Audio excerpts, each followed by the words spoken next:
este, mă.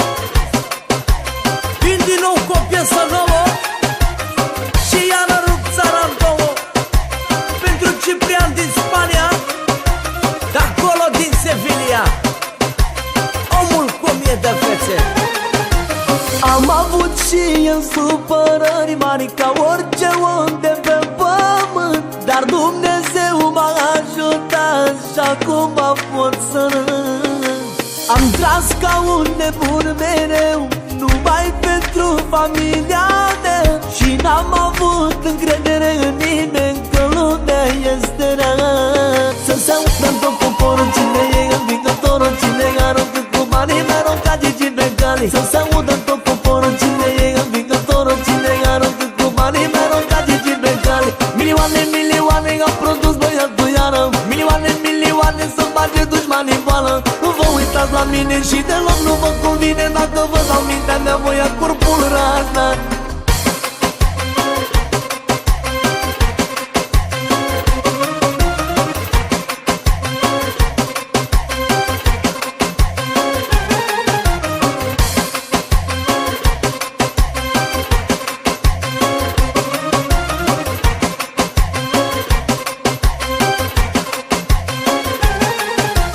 Curajul care l-am în mine e un curaj de om nebun, că nimeni nu m-a ajutat și-am mers singur pe drum. Mi-am luat inima din și-am tras să ajung unde mi-am propus, și apelați cu toți la mine că prea bine m-am pus. Să se audă în tot poporul cine e învingătorul, cine aruncă cu banii, mereu ca Gigi Becali. Să se audă în tot poporul cine e învingătorul, cine aruncă cu banii, mereu ca Gigi Becali. Milioane, milioane au produs băiatul iară, milioane, milioane să bage dușmanii în boală. Nu vă uitați la mine și deloc nu vă convine, dacă vă dau mintea mea voi ia corpul razna.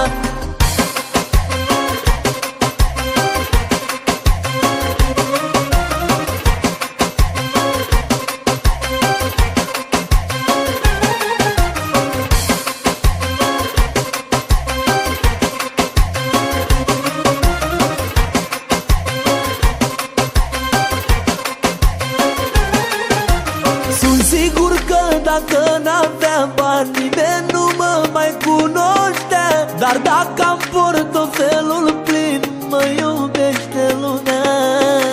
Se strâng cu toți în jurul meu și spun că sunt prietenii mei, dar eu știu că-s pe interes, că-s mai pervers ca ei. Să se audă în tot poporul cine e învingătorul, cine aruncă cu banii, mereu ca Gigi Becali. Să se audă în tot poporul cine e învingătorul, cine aruncă cu banii, mereu ca Gigi Becali. Milioane, milioane au produs băiatul iară, milioane, milioane să bage dușmanii în boală. Nu vă uitați la mine și deloc nu vă convine, dacă vă dau mintea mea voi ia corpul razna.